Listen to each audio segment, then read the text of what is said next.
सत्य वचन, अमर वचन, जीवित वचन, दिव्य वचन, सत्य वचन, अमर वचन, जीवित वचन। साई दा बामा बनी दा बामा बगरे सा निरे सा निरे सा निरे सा निरे सा। दिव्य वचन, सत्य वचन, अमर वचन, जीवित वचन, दिव्य वचन, दिव्य वचन।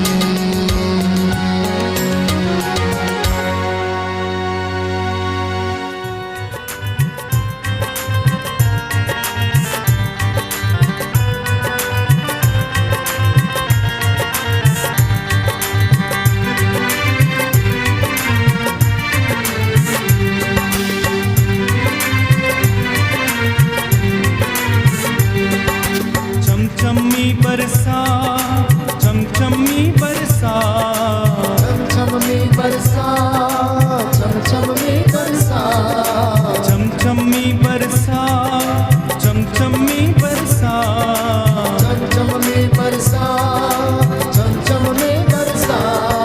भेज अबर रुका, भेज अबर रुका, भेज अबर रुका, भेज अबर रुका, भेज अबर रुका, भेज अबर रुका। भेज अबर रुका, भेज अबर रुका। सूखी बंजर दिलों की धरती रूह अपनी से सींचो, सूखी बंजर दिलों की धरती रूह अपनी से सींचो। रूहे पाक की बूंदे डालो, बीज कलाम का बीजो। रूहे पाक की बूंदे डालो, बीज कलाम का बीजो। सूखी बंजर दिलों की धरती रूह अपनी से सींचो।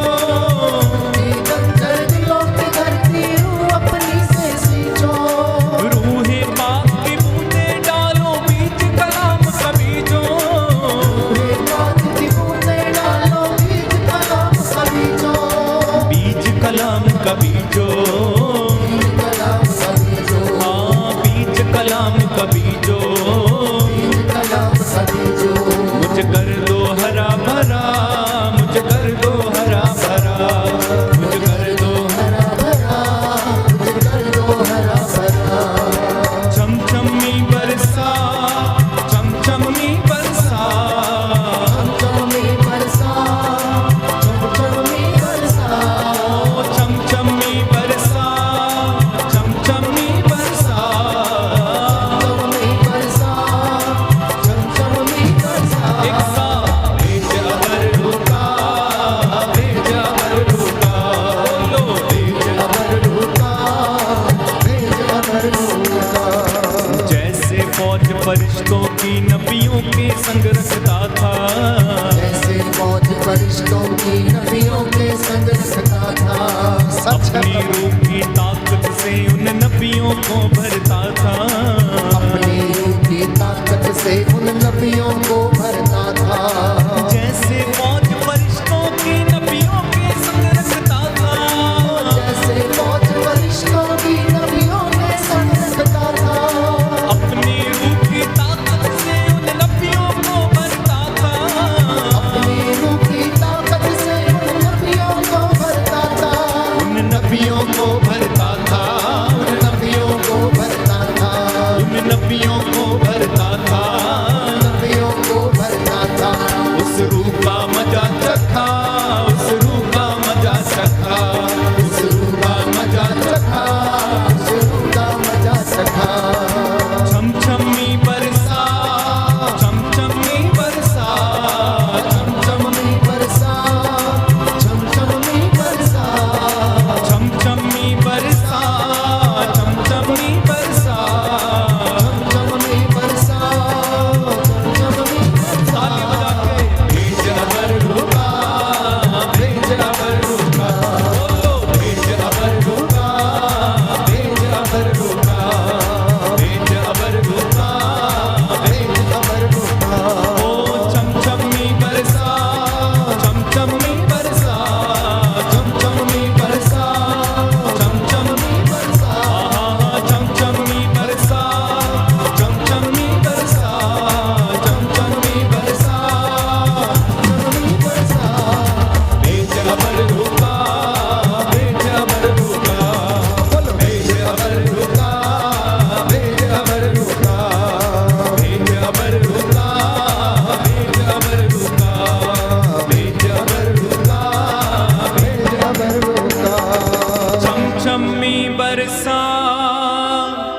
छम छम में बरसा, छम छम में बरसा, छम छम में बरसा, भेज अबर रूका, भेज अबर रूका, भेज अबर रूह का, भेज अबर रूह का।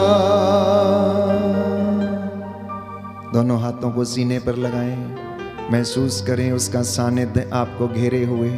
माँ की तरह तसल्ली देने वाला परमेश्वर, अपने डैनों के नीचे एकत्र करने वाला परमेश्वर।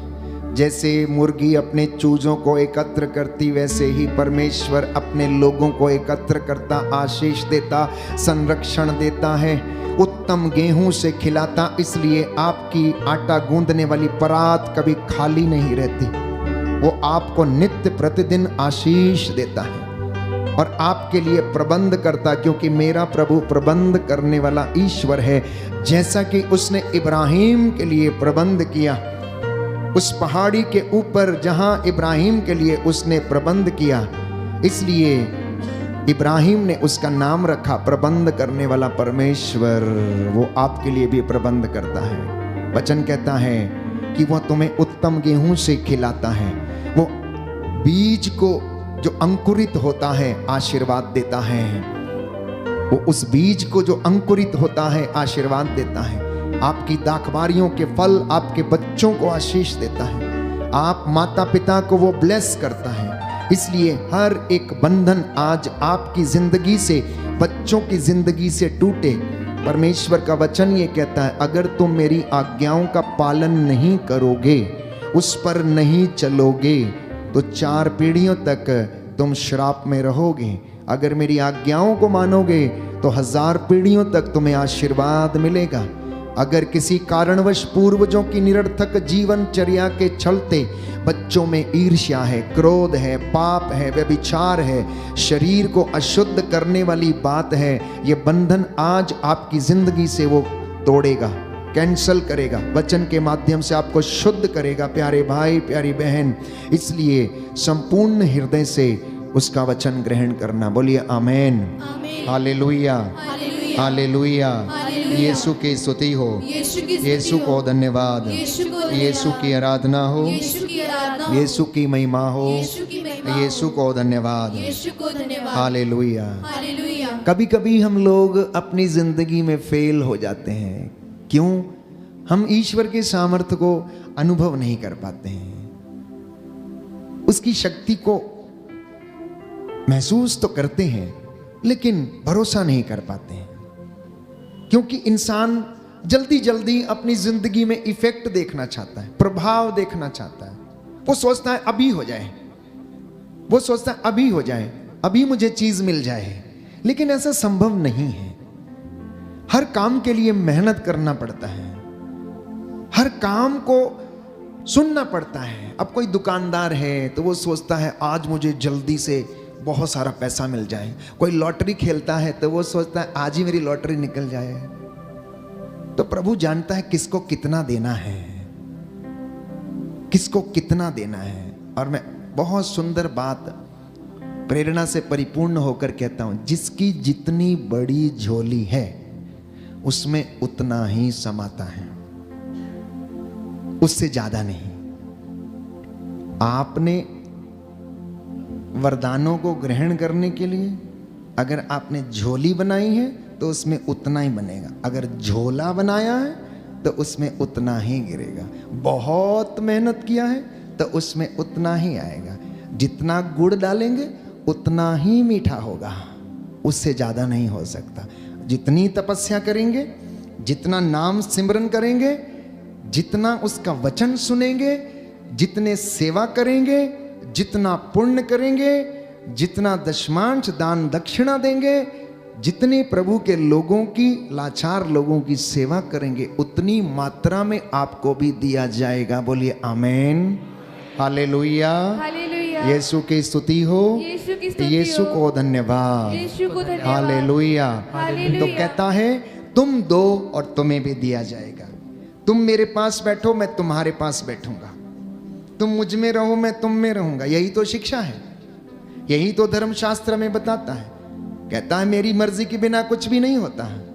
ये पेड़ पौधे सृष्टि सब उसकी मर्जी से चलते हैं। इसलिए मैं कहता हूं एक दिन वो कहे कि आज हवा नहीं चलेगी, आज हवा बंद, क्या हाल होगा, क्या हाल होगा।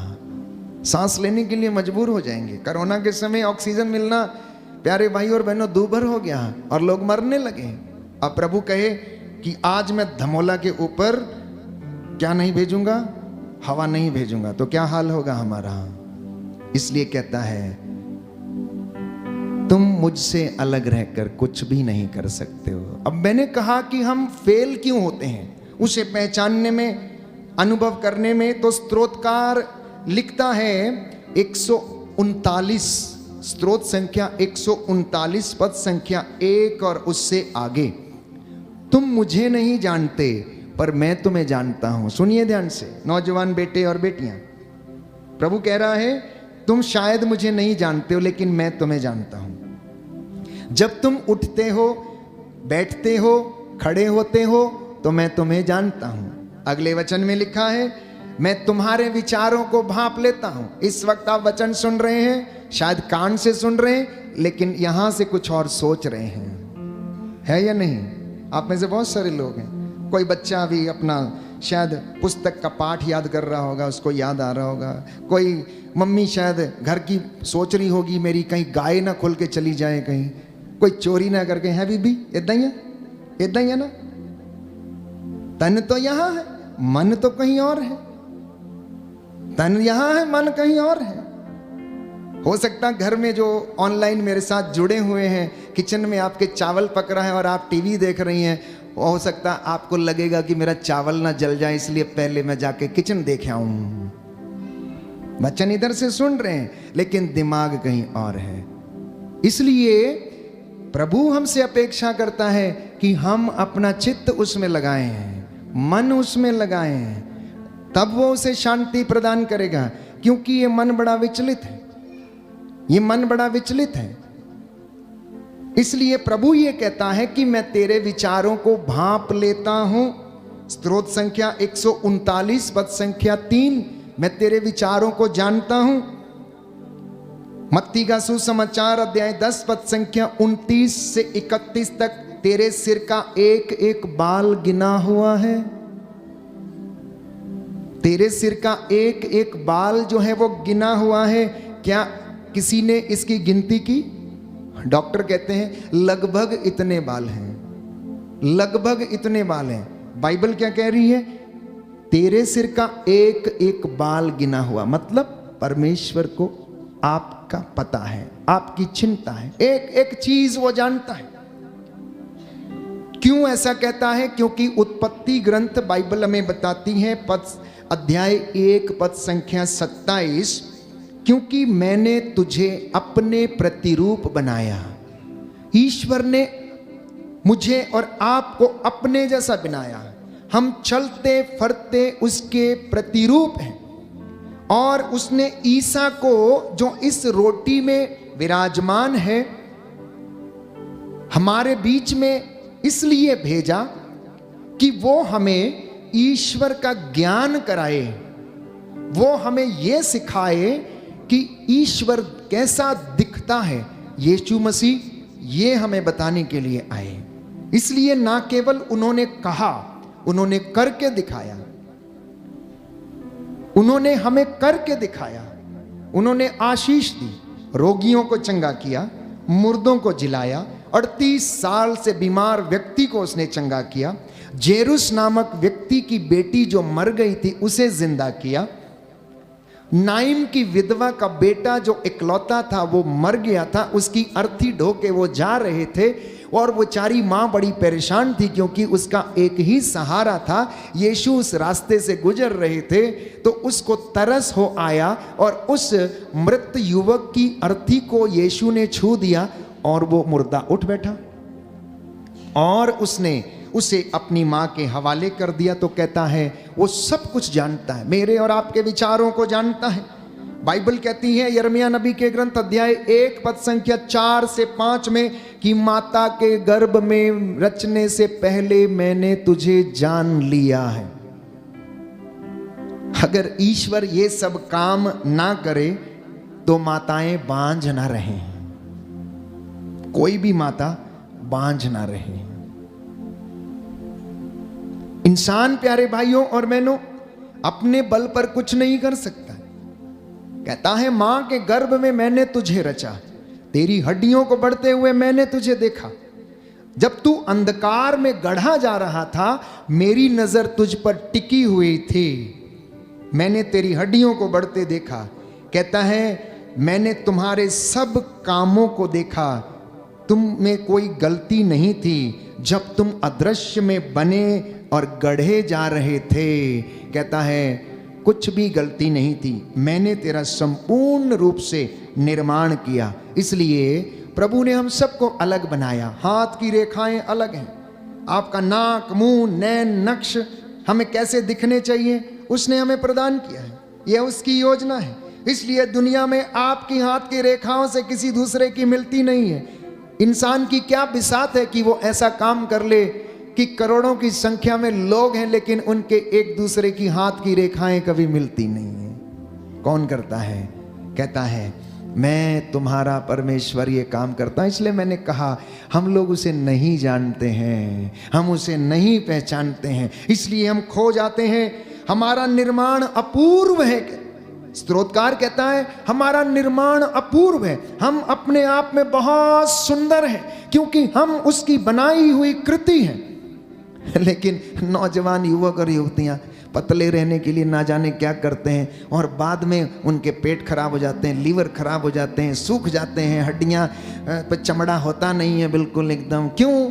क्योंकि वो दूसरों के जैसे दिखना चाहते हैं, दूसरों के जैसे दिखना चाहते हैं। आप अपने आप में अपूर्व हैं, आपका निर्माण अपूर्व है, आप परमेश्वर की बहुत सुंदर कृति हैं। वो आपसे प्रेम करता है, उसने प्रेम के तहत आपको ऐसा बनाया है प्यारे भाइयों और बहनों। इसलिए उसके ऊपर विश्वास करना और आज आपके बंधनों को तोड़ेगा, इसलिए आप उस पर भरोसा रखें। उसने हमारे शरीर की सृष्टि की और माता के गर्भ में हमको गढ़ा। स्तोत्रकार कहता है 139 अध्याय पद संख्या 14 में, उसने हमें ना केवल मां के गर्भ में गढ़ा परंतु उससे बाहर भी निकाला, उससे बाहर भी निकाला। वो बाहर निकलने का सामर्थ्य वो देता है। इसलिए प्रियजनों हमें उसके सामर्थ्य पर भरोसा करने की आवश्यकता है। जो ईश्वर को नहीं जानते और समझते हैं कि उन्होंने इसका गलत अर्थ निकाला है, जो ईश्वर को नहीं जानते, एक्सेप्ट नहीं करते, इनकार करते हैं कि ये सब ऐसे ही है, कुछ नहीं है, वो लोग इसका गलत अर्थ निकालते हैं। उसने हमें इतना प्यार किया कि हम उसकी संतान कहलाते हैं। योहन के पहले पत्र अध्याय 3 पद संख्या 1 में लिखते हैं। इसलिए प्रियजनों इस वचन पर भरोसा करना ये आपकी जिंदगी है, इसके ऊपर आपका जीवन निर्भर है। आपके परिवार में अगर आप इसको सुनेंगे, चलेंगे और इसको अपने जीवन में ग्रहण करेंगे तो आपको आशीष देगा। हर काम में, बिजनेस में, वैवाहिक जीवन में, व्यक्तिगत जीवन में, आध्यात्मिक जीवन में ये आपको आशीष प्रदान करेगा। इसलिए मैं आपसे बताने का प्रयास कर रहा हूं कि जिसकी आप आराधना करते हैं उसके विषय में आप जानिए कि वो है कौन, वो कैसा है, वो क्यों इस धरती पर आया, वो क्यों आपसे इतनी बातें करता है। कहता है मैं इसलिए तुम्हें ये सब बताता हूं ताकि तुम्हारा आनंद मुझ में परिपूर्ण हो जाए, तुम मेरे आनंद के सहभागी बन जाओ, क्योंकि मैं चाहता हूं कि तुम्हारा कल्याण हो, क्योंकि मैं चाहता हूं कि तुम्हारी उन्नति हो, क्योंकि मैं चाहता हूं कि तुम मेरे साथ रहो। कई लोगों को इन तमाम बातों पर भरोसा नहीं रहता। हालेलुया, हालेलुया, यीशु की स्तुति हो, यीशु को धन्यवाद, यीशु की आराधना हो, यीशु की महिमा हो, यीशु को धन्यवाद। यीशु को धन्यवाद। कहता है कि सभी उत्तम दान और वरदान मैं तुम्हें देता हूं, सभी उत्तम दान और वरदान मैं तुम्हें देता हूं। और आपको क्या चाहिए? मैंने कहा इंसान जीने के लिए रोटी, कपड़ा और मकान, दिन रात इसी के लिए मेहनत करता है। करता है नहीं करता है? रोटी, कपड़ा और मकान। मिलता क्या है उसके बाद? मिलता क्या है? रोटी, कपड़ा, मकान मिल जाता है लेकिन जिस चीज की आपको तलाश रहती है वो फिर भी नहीं मिलती है। दाम्पत्य जीवन का सुख नहीं मिलता, बच्चों से सुख नहीं मिलता, व्यक्तिगत शांति नहीं मिलती, आध्यात्मिक जीवन में कमी रहती है, वो पूरी नहीं होती और इंसान अशांत रहता है। रोटी कपड़ा मकान के लिए इतनी मेहनत करता है, लेकिन रात को उसे अपनी शैया पर नींद नहीं आती, अकेला रह नहीं सकता, रात का अंधेरा उसे काटने को दौड़ता है और उसकी इच्छाओं की पूर्ति नहीं होती, क्योंकि प्रियजनों हम उस शांति और आनंद के स्रोत से दूर भटके रहते हैं। Hallelujah, hallelujah, hallelujah, hallelujah. स्तोत्रकार कहता है 139 अध्याय पद संख्या 17 से 18 में कि मेरे लिए तेरे विचारों की संख्या अपार है, गिनना चाहूं तो भी मैं गिन नहीं पाऊंगा।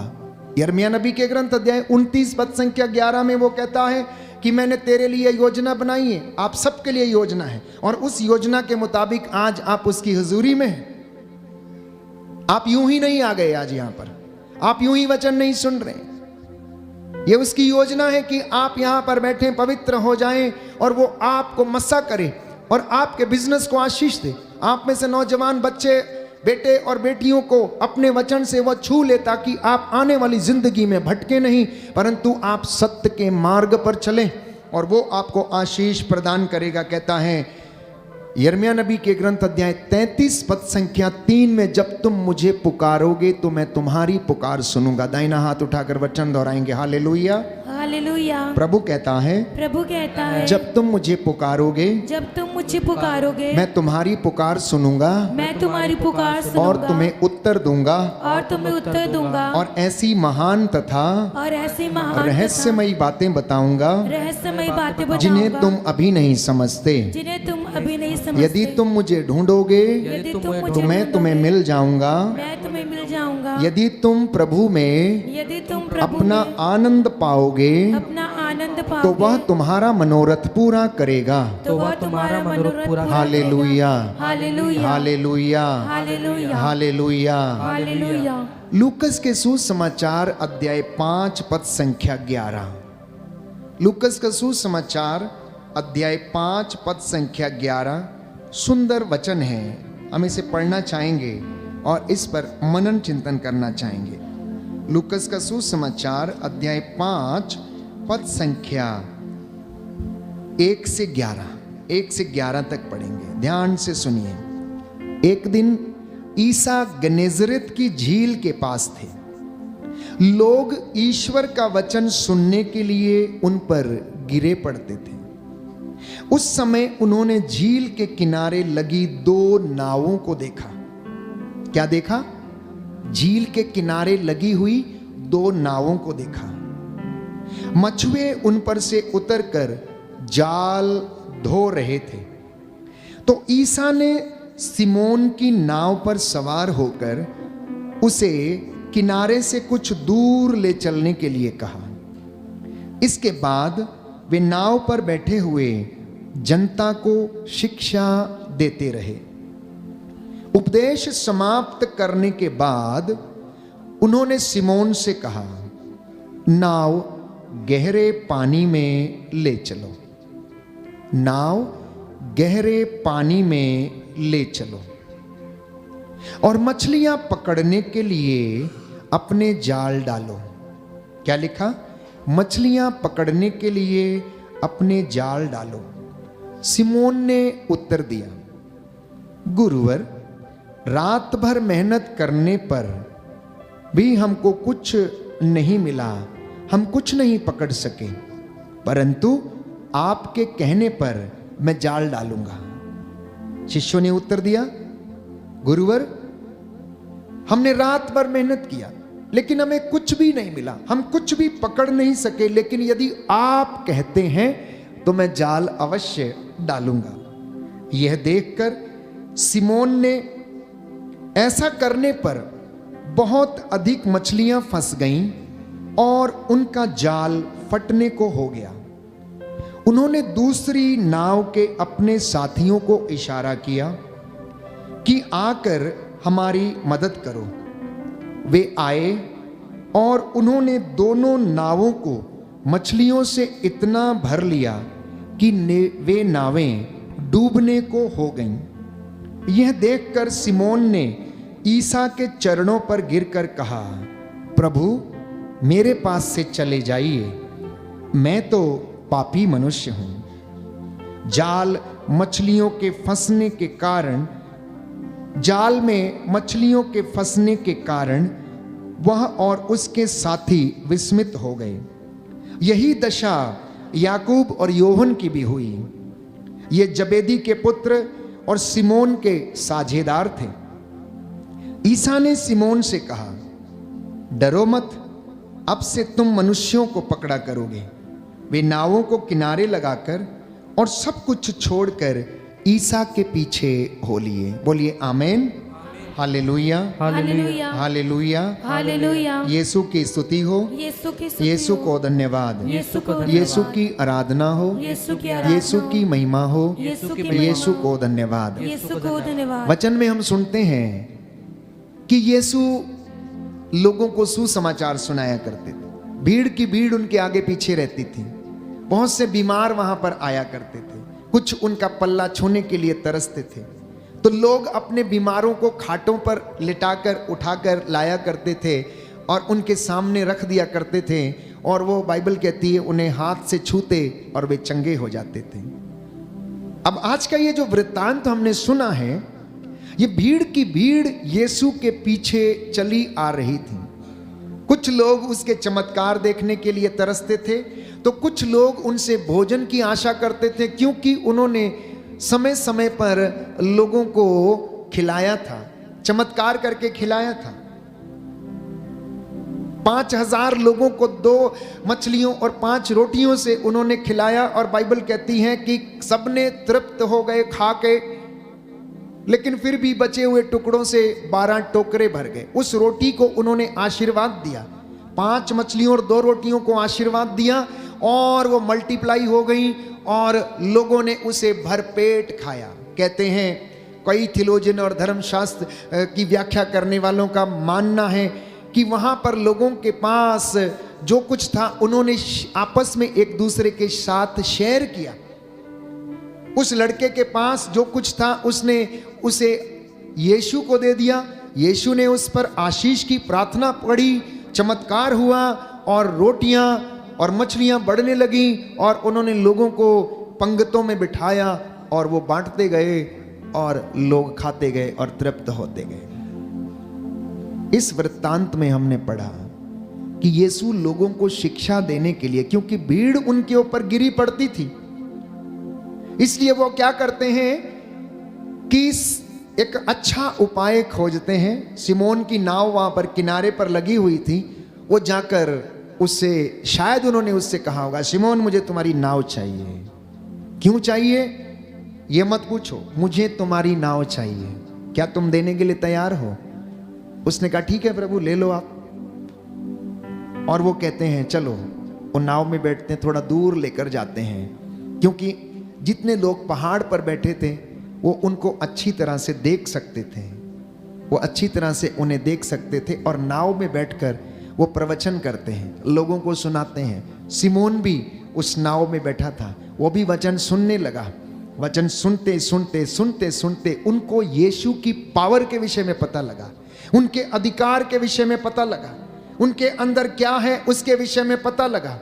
और वचन सुनने के बाद प्यारे भाइयों और बहनों, प्रभु उसे कहते हैं, यीशु उसे कहते हैं कि क्या तुम्हें कुछ मिला? अपनी नाव तुम गहरे पानी में लेके चलो।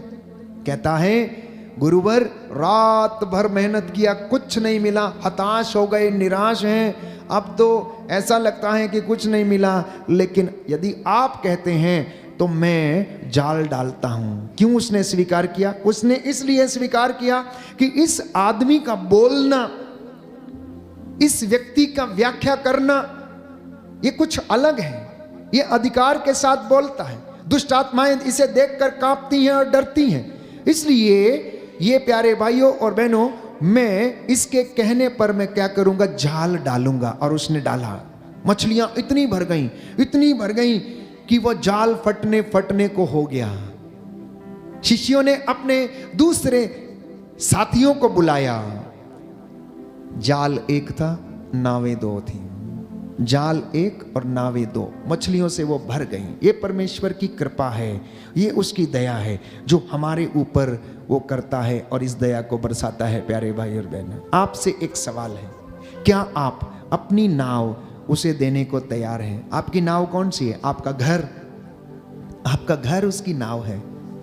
आप उसे बुलाइए, प्रभु आइए और मेरी नाव में बैठिए। यीशु आप आइए और मेरी नाव में बैठिए। जैसे ही लोगों ने देखा वे लोग विस्मित हो गए, उसके साथी संगी विस्मित हो गए, आश्चर्यचकित हो गए। लेकिन चेलों की बात देखिए कि उनके अंदर लोगों के साथ उन मछलियों को शेयर करने का भाव, इसलिए उनके अंदर लालच नहीं था। उन्होंने अपने साथियों को बुलाया और उन्हें भी दिया, उनके साथ बांटा। तो प्रभु आज हमें इस बात को सिखाता है। तो नाव में बैठकर वचन सुनाने की जो विशेषता है, सब लोग यीशु को देख पाए, कोई उन्हें डिस्टर्ब नहीं करेगा। एक नया तरीका वचन सुनाने का, वचन सुनाते समय स्वयं को नियंत्रण में रखने के लिए, क्योंकि अकेले यह मुमकिन नहीं था कि वो इस काम को कर सके, इसलिए वो शिमोन की नाव का सहारा लेते हैं।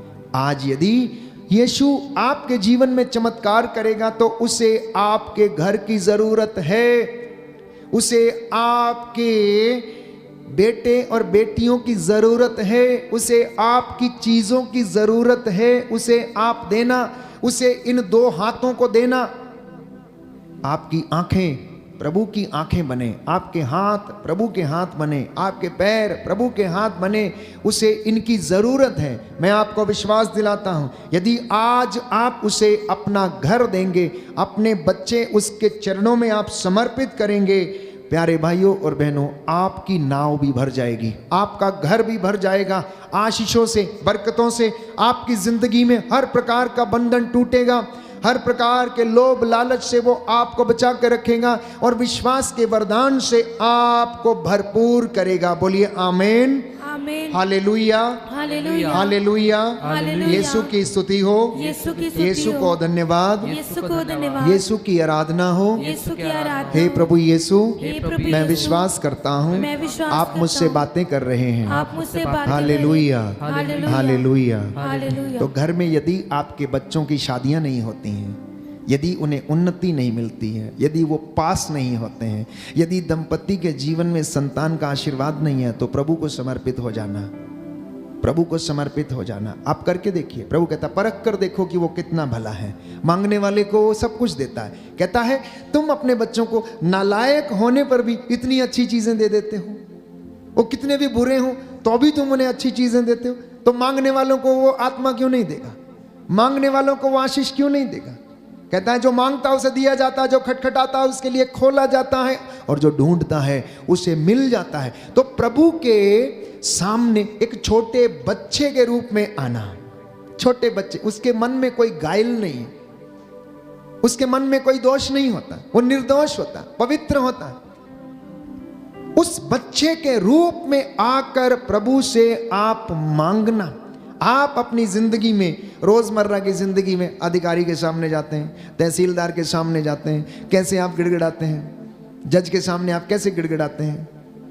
मेरा काम हो जाए, हमें माफ कर दीजिए, हम आपका लाखों बार धन्यवाद रहेंगे, आभारी रहेंगे, हम ऐसा करेंगे, हम वैसा करेंगे। अपनी जिंदगी में आप सांसारिक कामों को करते समय इतना निवेदन करते हैं, तो एक बार उसके चरणों में बैठकर उससे मांगना। और बाइबल इस बात को स्पष्ट करती, प्रभु ये कहता है, धिक्कार उस मनुष्य को जो मनुष्यों पर भरोसा रखता है, धन्य है वह मनुष्य जो परमेश्वर पर भरोसा रखता है। कहता है मांगना है तो मुझसे मांग, मैं तुझे दूंगा।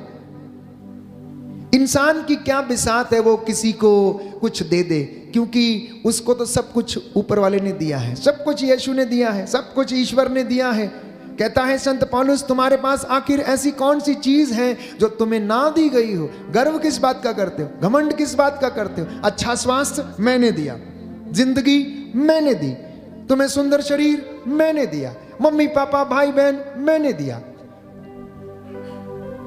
तुम्हें सांसें मैंने दी हैं, मेरी सांसें तुम में चलती हैं। कहता है फिर घमंड क्यों करते हो, गर्व क्यों करते हो। प्रियजनों, इस बात को हम समझें, इसलिए बाइबल कहती है, प्रभु का वचन हमें समझाता है कि तुम मुझे नहीं जानते हो, तुम मुझे नहीं जानते हो। प्रभु से जुड़ना, प्रभु के साथ जुड़ना, उसमें रहना, और आपको वो नित्य प्रतिदिन आनंद प्रदान करेगा। लेकिन मैं आपको एक बात बता देना चाहता हूं, ये जो विश्वास का वरदान है किसी को जबरदस्ती नहीं दिया जा सकता है। इसे कल्टीवेट करना पड़ता है, इसे बनाना पड़ता है, इसे खोजना पड़ता है। अगर मैं आपसे कहूं कि मुझे आप अपना विश्वास दिखाइए, तो आप दिखा सकते हैं? दिखा सकते हैं? क्या दिखा सकते हैं अपना विश्वास? मुझे नहीं दिखा सकते। कैसे व्यक्त करेंगे? अपने कामों में। क्योंकि संत पौलुस कहता है कि कर्म के अभाव में विश्वास निर्जीव है। कर्म के अभाव में विश्वास निर्जीव है। अगर आप दुकान पर जाएं तो आप दुकानदार से कहें, भैया मुझे 3 किलो विश्वास देना आज मैं, आप रविवार सत्संग में यहां पर बैठे हैं और आज आप मुझसे आके कहें, फादर जी आज मुझे 1 किलो विश्वास देना, क्योंकि आज मैंने बहुत प्रार्थना किया है, मैंने बहुत तपस्या किया, मैंने बहुत उपवास करके आया हूं। फादर मैंने ज्यादा उपवास किया है तो इसलिए आज मुझे 5 किलो विश्वास दे दो। क्या ऐसा संभव है? क्या ऐसा संभव है? ऐसा संभव नहीं है। आपके कर्म के ऊपर आपका विश्वास निर्भर करता है। अगर आप विश्वास में हैं तो आपके काम भी वैसे ही होंगे, और उस विश्वास में जब आप जिएंगे तो आपको भय नहीं होगा, आपको डर नहीं होगा। आप उसके साथ प्यारे भाइयों और बहनों आशीष प्राप्त करेंगे। बोलिए आमीन, हालेलुया, हालेलुया। हे प्रभु यीशु, हे प्रभु यीशु, मुझे विश्वास के वरदान से भर दीजिए। मुझे विश्वास के वरदान से मैं भर आपकी दीजिए। आराधना करता हूँ, मैं आपकी आराधना आपकी करता हूँ, महिमा गाता हूँ। आपकी महिमा गाता हूँ। Hallelujah, hallelujah, hallelujah. हालेलुया। तो लूकस के सुसमाचार अध्याय 17 पद संख्या 5 में हम पढ़ते हैं, शिष्य भी विश्वास में बड़े कमजोर थे। तो उन्होंने यीशु से क्या कहा? उन्होंने यीशु से आकर कहा कि प्रभु हमारा विश्वास बढ़ाइए, हमारा विश्वास बढ़ाइए। तो कहने का मतलब ये है कि आपका और मेरा विश्वास बढ़ाया जा सकता है। आपका और मेरा विश्वास बढ़ाया जा सकता है। कैसे? यदि हम मेहनत करेंगे तो हम अपने विश्वास को बढ़ा सकते हैं। विश्वास या तो बढ़ाया जा सकता है या फिर घटाया जा सकता है। विश्वास या तो बढ़ाया जा सकता है या तो घटाया जा सकता है। आध्यात्मिक जीवन में कुछ भी स्टैटिक नहीं होता है, या तो वो कम हो जाएगा या बढ़ता जाएगा, और जितना ज्यादा बढ़ता जाएगा उतना आशीष, उतनी बरकतें आपके घर में आती जाएंगी। और जब आपकी प्रार्थना प्यारे भाइयों और बहनों बढ़ जाती हैं तो आप उन्नति पाने लगते हैं। कष्ट आते हैं लेकिन आपको वो परेशानी नहीं होती है। जब आपके अच्छे काम, दान, पुण्य, सेवा, भलाई घटने लगती हैं तो आप अपने आप में और विश्वास में कमजोर होने लगते हैं। जब आपकी प्रार्थना बढ़ने लगती है तो आपकी कृपा का स्तर भी बढ़ने लगता है, आपकी ग्रेस का लेवल भी बढ़ने लगता है। यीशु ने शिष्यों से कहा, अगर तुम्हारा विश्वास राई के दाने के बराबर होता और तुम इस शहतूत के पेड़ से ये कहते उठकर यहां से समुद्र में गिर जा, तो वो तुम्हारा कहना मानता। बोलिए आमीन, आमीन, हालेलुया, हालेलुया, हालेलुया। हालेलुया। यीशु की स्तुति हो, यीशु की यीशु स्तुति को हो, धन्यवाद, यीशु को यीशु की धन्यवाद, आराधना हो, यीशु की यीशु की आराधना हो, महिमा हो, यीशु की यीशु महिमा को हो, धन्यवाद। यीशु को धन्यवाद। तो प्रभु यीशु ने क्या कहा? तुम्हारा विश्वास केवल राई के दाने के बराबर। क्यों कुछ और नहीं कहा? राई का दाना सबसे छोटा दाना, आप लगाइए, पौधा बड़ा होता है, चिड़ियां आकर उस पे घोंसला बनाती हैं, उस पे बसेरा करती हैं। उसकी खासियत है, उस दुनिया का सबसे छोटा दाना है लेकिन वो मजबूत है, राई का दाना। इसलिए जब हम उसे पेरते हैं तो उसमें से क्या निकलता है? तेल निकलता है। तो छोटा दाना लेकिन मजबूत है। उसकी विशेषता है कि वो ठोस है, खोखला नहीं है, वो खोखला नहीं है। और प्रभु हमसे केवल इतने से विश्वास की मांग करता है। केवल इतने से दृढ़ विश्वास की मांग करता है। उसकी विशेषता यह है, छोटा होने के बावजूद भी वो इतना पेड़ बड़ा बनता है कि चिड़ियां उसके ऊपर आकर बसेरा करती हैं। जब आप विश्वास में रहेंगे, प्रार्थना में रहेंगे, तो आपकी जिंदगी में भी प्यारे भाइयों और बहनों ऐसा ही होगा। आपका विश्वास मजबूत होगा। याद रखना, अविश्वास एक पाप है। अविश्वास एक पाप है और वो मृत्यु को आमंत्रित करता है, और वो मृत्यु को आमंत्रित करता है। इसलिए अविश्वास की स्थिति में आपके जीवन में श्राप आने लगते हैं। अविश्वास की स्थिति में आपकी जिंदगी में श्राप आने लगते हैं, आशीष चली जाती है, अनुग्रह चला जाता है। और यदि आप विश्वास नहीं करते तो आप उद्धार नहीं पाएंगे। बाइबल तो यही कहती है कि जो विश्वास नहीं करता वो उद्धार नहीं पाएगा और दोषी ठहराया जा चुका है। जो ईसा मसीह में विश्वास नहीं करता वह दोषी ठहराया जा चुका है। इसलिए हम प्रार्थना करेंगे आज विश्वास के वरदान के लिए, अंधकार की शक्तियों से छुटकारा पाने के लिए। जो वचन हमने सुने हैं, प्रभु हमें आशीष दे। पुनः एक बार दोहराना चाहूँगा कि प्रभु आपसे कह रहे हैं, मेरे बेटे मेरी बेटी, क्या तू मुझे अपनी नाव देने के लिए तैयार है? क्या तू अपना छोटा सा जीवन देने के लिए तैयार है?